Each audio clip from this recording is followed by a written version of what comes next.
alors fidèles téléspectateurs mu mel ni ñu ngi ci actualité donc comme niñ leen ko annoncé tout à l'heure Papa Awa surtout Awa l'éternel retardataire dina daal di dikk rek ci actualité yi lee donc Aliou Sow mu mel ni dañ koy tàmbali comme d'habitude ak Walf Quotidien def ci xëtam gu njëkk dikk ci coronavirus bi nga xamante ne jamono ji mi ngi lëmbee Sénégal donc def ravage du Delta 86 décès en une semaine mu nekk na chiffre bu nga xamante ne jamono ji c'est alarmant et ku ne rek jamono ji jaaxle nga ñeel jàngoro jëlee. Eh ben c'est vrai que c'est bien que ñun journalistes yi ñuy wax effectivement ce qui se passe par rapport ak cette pandémie qui s'aggrave de jour en jour surtout en termes de mort. Je crois que quotidien yu bari wax nañ ci Walf Quotidien en premier 86 décès en une semaine juróom comment dire téeméeri 100 décès yu manqué fukk ak ñeent 86 personnes juróom-ñett fukk ak juróom-benn 49 le week-end juróom-ñaari nit ci juróom-ñaari xale ci week-end bi aussi fukk ak juróom ci dimanche bi rek fukk ak juróom ci dimanche bi donc xale yi sax yi nga xam ne daanu leen attaqué léegi daf leen di anéantir. Je crois que liñ ci war a wax mooy alerte bi nga xam ne moom la pratiquement l'ensemble des journalistes des journaux moom la ñu génnee eh ben il faudrait que ñu xam ne mbas mi lu am la non seulement lu am la mais que aussi dañu war a continuer di respecter les mesures barrières mun ñu si wax dara lu dul nañu góorgóorlu di takk masque yi. di utiliser gel yi. di moytonte di bañ di jegante di bañ di génn ci ay génn yoo xam ne amul njëriñ ngénte yi nañu ko bàyyi yenn détails yu nga xam ne amul importance du farata eh ben ce n'est pas la peine ñu fay daje nañu toog suñu kër autant que c'est possible bu fekkee ne liggéey kese ñu tax a jóg bu ñuy dem di liggéey wala farata moo ñu tax a génn nañu def suñuy masque yóbbaale suñu gel encore une fois defar suñu yaram moytonte te bañ wàññi saafonte bi wàññi ndaje yi loxo nuru comment dire nuyoo du farata pourquoi il est obligé man démb maa ngi wax loolu mais man démb nit jox na ma loxo ma jox ko parce que dama kaa ruus loolu aussi c'est un problème c'est un problème man miy wax loolu quoi te dama ci war a góorgóorlu aussi ñëpp war a ci góorgóorlu te ñii di joxe loxo ñu xam ne des fois ki ngay jox loxo dafay am kersa parce que bëggul mel ni lu lay peeral même visite yi sax ni dina la seet si arrêtez quoi restez chez vous autant que c'est possible portez leen masque yi bu fekkee ne il faut ngeen dem liggéeyi doxi seen soxla wuti loo leen am pour seen njaboot wala dundal seen bopp c'est tout à fait normal parce que mënuñu leen toogloo ci kër yi parce que il faut ngeen dem daani seen doole am loo leen dundee je le comprends parfaitement mais protégez-vous est-ce que vous savez une chose moom mooy est-ce que xam nga bu ñu masqué woon ñun ñëpp ci weer Aïcha mën nga ma contrôler si je me trompe mais man sama yaakaar la je crois que bu ñu defoon ay masques normalement protégé wu di raxas suñu loxo bañ di bàyyi saafonte bi mais en principe en 2 mois mais Covid bi dafay jeex Sénégal xanaa mu jógewaat ci biitim réew mi duggaat ci frontières yi ñaan indiwaat ko fi wàllaat ay nit mais en principe li fi nekk nii bu ñu protégé woon 1 mois et demi 2 mois maximum mbas bi day jeex Sénégal piqûre yi ngeen di wax dootul amati njëriñ parce que kenn dootul wàllante ni te mbas bi am na durée de vie ou day rey ki mu nekk ou alors moom mooy dee parce que dafa am durée de vie après c'est terminé donc loolu bu ñu ko xamee mais nañu góorgóorlu def suñu kamtalaay kattan fexe ba protéger suñu bopp nañu bàyyi nuyoo yi jaratu ko quoi et puis à un moment donné ça suffit nañu kii te bu nañu éviter di booloo ci yu bari jarul ngay jël njaganjaay bu dee jaru ko jaru ngay buxante ci njaganjaay nécessité moo la war a génne ci loolu alerte wala cri de voilà donc bravo Walf Quotidien et les autres quotidiens de ce jour il y en a beaucoup qui en ont parlé le mandat aussi on en parle aussi et puis le mandat sax lañ jëm dikk ci affaire kilifa bi nga xamante ne jamono ji daal dina yëngal bu baax a baax réseaux sociaux yi gannaaw bañ ko filmer à son insu ñu koy jox ab xaalis bu takku mais Aliou Sow li ma si jaaxal mooy ba léegi ni si gisaguñu procureur daal di instruire benn dossier alors que lii mën nañu ne délit passif de prison la mais ba léegi ni si mu mel ni pataaral lañ ci nemmeeku. C'est vrai que Ababacar Sadikh Lo mi ngi koy wax dans le quotidien Le Mandat mais franchement c'est une question boo xam ne dafa jar a bàyyi xel. nee nañu kilifa dañ ko jàpp loxo ci poste muy jaay ay visa. ok kilifa wax na ci télé bi nee na ce n'est pas vrai histoire affaire oto la doon négocier. négocier wul affaire jaay visa kooku xaritam la et cetera machin ak yi demee noonu. d'accord mais pour sénégalais am ci lu leen leer je pense que ni li gënoon rafet ñaari solution moo am. mooy u kilifa day porter plainte. parce que dañ ko wane ci ay images yoo xam ne loolu defu ko soi-disant que image yi dañ ko trafiqué. ou alors procureur bi wóor na ko ni kilifa lii mu def. c'est passible, c'est un délit passible de prison, comme l'a souligné le mandat Ababacar Sadikh Lo. En ce moment-là, effectivement, mu autosaisir.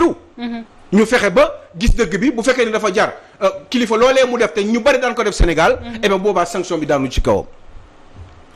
waaye lu tax defuñu ko. Ce sont des questions qui ont été posées. Par justement donc ce journaliste du quotidien Le Mandat mais man. moom loolu mu posé moom journaliste boobu. man dama ruus quoi seulement. man dama ruus xam lu tax ma ruus. parce que man dama xam loo xam ne journaliste bi xamu ko. ce jeune Lo.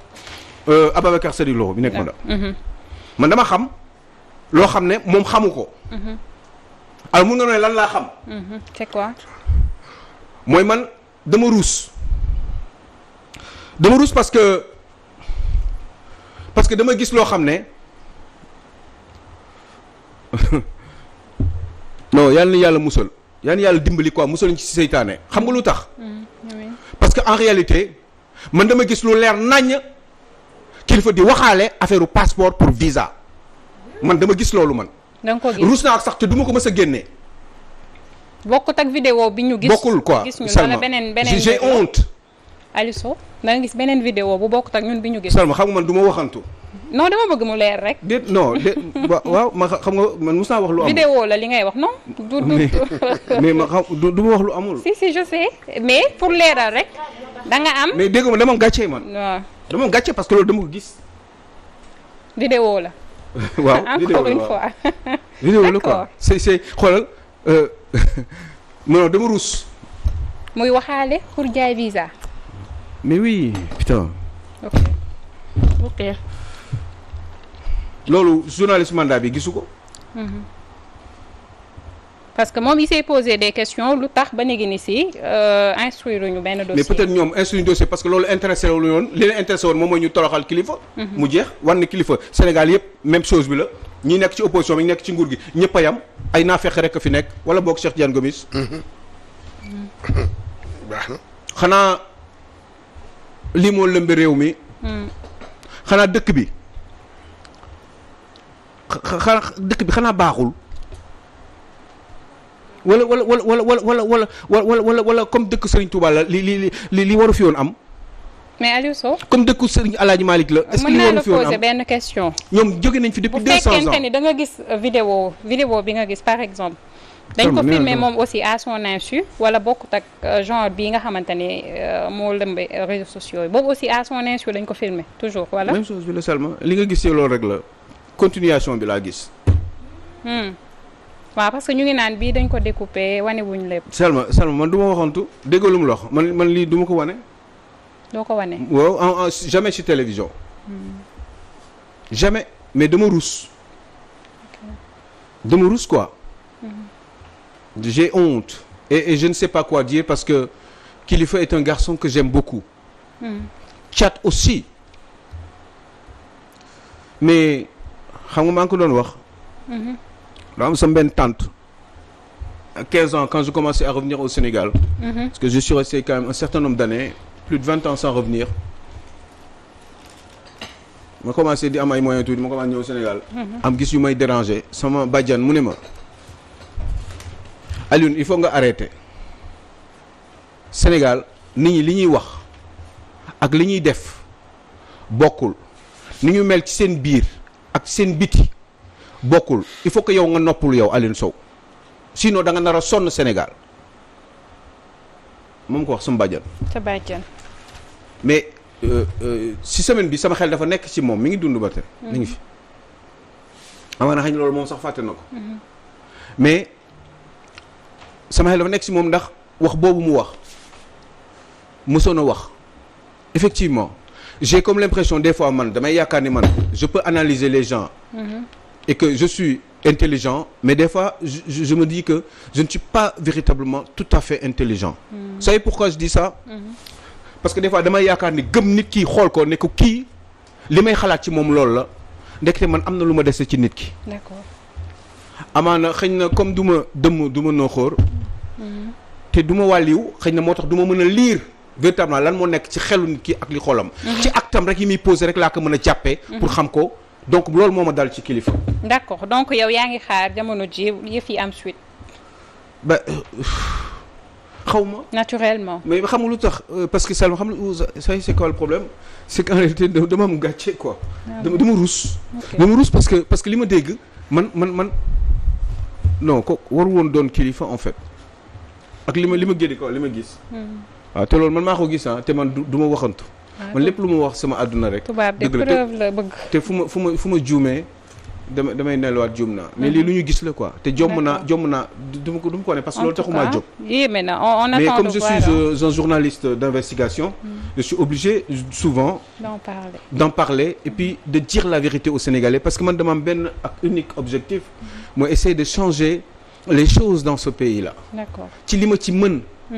ndax au moins ma mën di dormir tranquille j'aurais pu seulement rester à l'étranger di dund sama dund normalement def li ma bëgg a def mais am lu ma naqari ak niveau de sous-développement dëkk bi ak nit ñi ni ñuy dundee ak injustice yi am ak hypocrisie yi am yooyu moom ma tax a jóg ba may def la yëngal nga daal di ñëw en tout cas doy na waa Khalifa Sow yal nañu yàlla jàppale on attend de voir yal nañu yàlla suturaal amiin amiin ñu xool rek fu mbir mi di mujjee defar mbir yi daal ñi nga xam ne duñ def lu baax yàlla téye seen loxo ak seen xel ndax ñuy jublu kës si lu baax ndax Serigne Touba Alaaji Malik ñoom ñëpp jubbanti moo leen taxoon a jóg ba biñ fiy génne te ça fait 200 ans 150 ans bi ñu fi jógee donc war nañu mën a commencé au lieu ñu leen di tudd toujours ñu roy ci ñoom ayca am na solo bu baax Aliou Sow donc ñu dikk ci Vox Populi dikk ci déclaration bi nga xam ne ni ki démb njiital gëm sa bopp bi lee di Bougane Gueye Dany def na ko moom it àdduna bu baax a baax ci coronavirus bi waaye dafa joxoñ baaraamu tuuma le président Sall di ko wax ni que stopper le corona business mu nekk na ay révélation fracassantes yu nga xamante ne jamono ji def na ko di joxoñ baaraamu tuuma le président Sall lui disant que lu jiiñ ndaak jamono ji mooy njàkk. Qu'est-ce que vous voulez que je vous dise? Corona business. Oui, business mi ngi signalé surtout benn kilifa bu jege ci affaire Covid bi ci réew mi. ci diggante at bi tabax na fi ñaari kër Almadi. ñaari kër. waaw. amaana xam naa sax ki muy wax. nooñu si may tuuti. jaru ko. bis bu jotee dinañ ko bind ci le mandat. D'accord. bis bu jotee dañ ko def ci le quotidien le mandat. waaw kër bu mucc ayib est-ce que jarul milliard. ci corona bi évaluer. c'est terrible.